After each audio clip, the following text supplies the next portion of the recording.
Magandang araw at nandito tayo ngayon sa Angono Municipal Gym Nation at ating mga kapanayam yung tungkol dito sa mga dahil mag-Holy Week na po, mag-Semana Santa, mga kapanayam natin ang isa sa caretaker dito ngayon dito sa loob ng gym. Sir, magandang araw. Pakilala po muna sila, sir. Magandang umaga po sa kanilang lahat. Ako po si Rick Lipio, ang isa po sa organizer ng Samahang Semana Santa Lenten Exhibit dito sa bayan. Yes, sir. Oo nga, dahil ngayon pong March sa katapusan, sa next week na po, Holy Week na, no? So, ano po ito? Taon-taon ba ito na ginagawa? Ito po taon-taon ginagawa namin sa bayan ng Angono. Pero ito po, first time natin ilalabas ng simbahan. Ito po ay ginagawa since 1995 sa loob ng Vicinity ng Church. Ngayon lang po ito inilabas. Ito po ay sa kapagtulungan ng pamahalang bayan ng Angono. Kasama po ang Liga ng mga Barangay at ang Municipal Tourism Office. Kasama rin po namin dito ang Diocesan Shrine.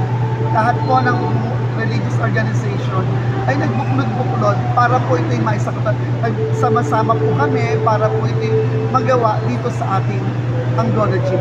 Open po ito sa ating mga kababayan? Opo, open po ito sa ating mga kababayan sa alas 10 ng umaga hanggang alas 10 ng gabi.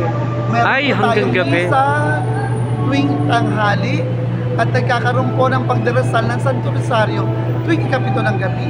Sa darating po na March 17, ang ating pabasang bayan. Sisimulan po ito sa ikalima ng umaga at magtatapos po sa isang rosaryo kantada sa gabi. Wow. Tanong ko lang po, Sir Lipio, ilang mga santo po ito? Kung tutuusin po, lahat po ng santo na nabibilang sa bayan ng Angono ay 80 po. Kasama na po dito yung mga century old. Pero dito po sa exhibit na to, nasa 52 lang po ang sumama. Siguro po by next year, hoping na makasama na rin yung iba. Wow! So, sa ibang bayan kasi nakita ko rin yung mga ganito na talagang dinadayo, pinupuntan talaga ng mga devotees. So, lalo't ngayon kasi talagang nasa panahon tayo ng Quaresma, Lenten season. So, ano pa po mga gaganap pang iba?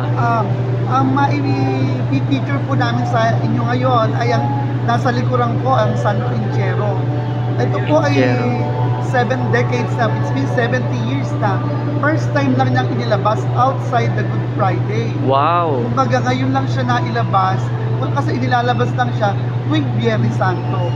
Pero this year, first time siyang nailabas outside dun sa bahay nila. Wow! Kaya mapapansin niyo po narito ito po yung original na Santo Entierro de Angono.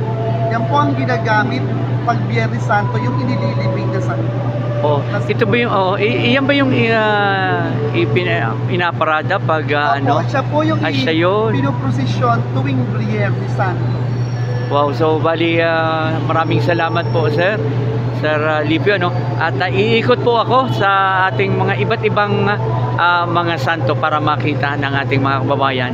Hindi lamang dito sa Angono, so nakikita tayo dahil sa ating social media, ipapakita natin. Sir, iikot lang ako. Iikot po kayo, inimbitahan ko po kayo lahat.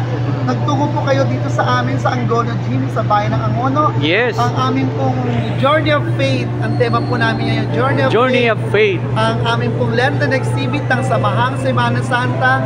Magtatagal po ito hanggang March 17. Wow. 10 a.m. to 10 p.m. po. Maraming salamat po.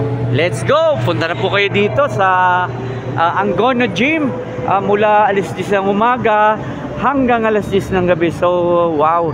Ikot natin. Ang gaganda naman. Eto. Sa ano natin yung nakalagay. Ito yung ang muling pagkabuhay ni Jesus. Ayan, sa right side po. At ang nasa gitna, wala nakalagay. Ito yung sa right side naman, Virgen de Alegria. Ayan po. So, ulitin natin, taon-taon ito, pero sa simbahan lang ito ginagawa. So, ngayon po, first time po ngayon, dito inilabas sa simbahan, dito naman sa Angono municipal gym.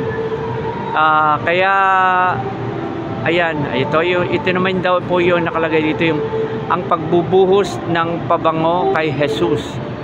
Ayan, so ito naman ang sunod, ang huling hapunan, itong The Last Supper. Ito, alam nyo naman po ngayong buwan na to ay National Arts Month.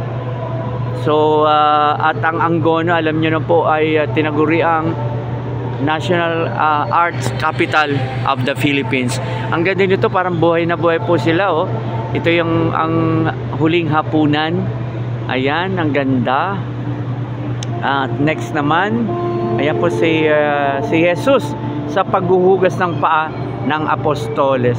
Sinong apostoles ba ito? Baka shoutout naman siya. Apostoles, di natin yan, o nga, ano natin yan sa Bible, saka yung mga pelikula, lalo ngayong Semana Santa. Ang next naman ay ang pagkakanulo kay Jesus. Ay, oo, siya yung pagbinulungan niya, si Judas Iscariote ito. Kung sino ang bubulungan niya, siya si Jesus Nazareno. So ito naman ang sunod, si Jesus sa kanyang pag-iisa. Ito yung nag-iisa siya, na nananalangin siya sa bundok niyan, eh. Oo, ito naman, Señor Jesus Cautivo. Wala nakalagay na ano, Señor Jesus Cautivo.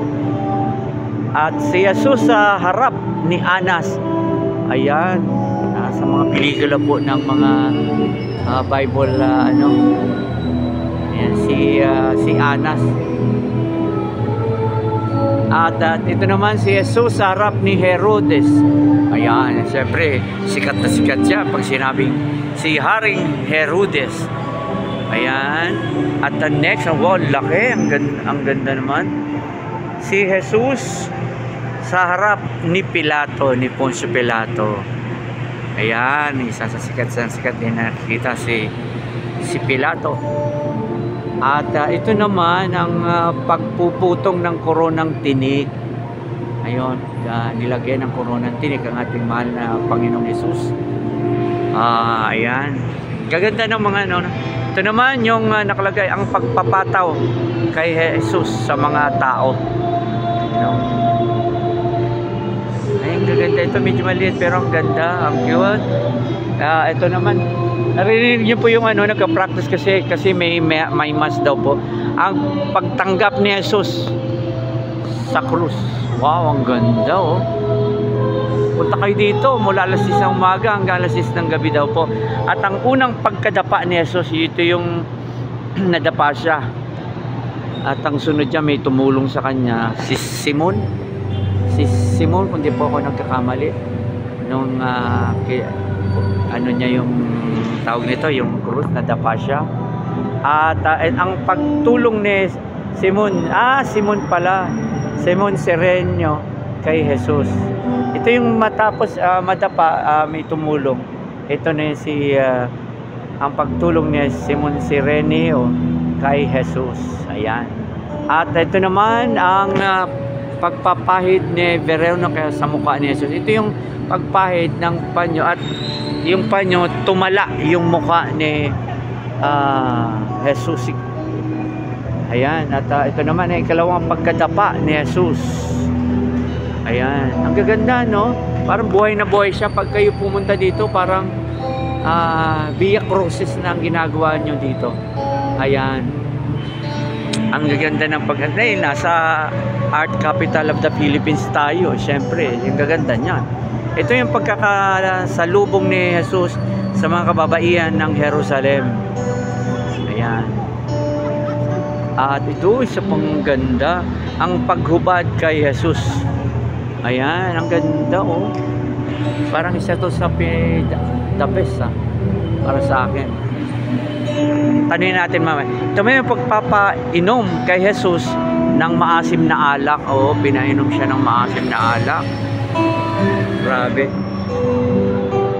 Tanong natin kung, ayan, ang dami pa po. Nagpwera pa ito, oh. Ang gaganda, oh. Ayan.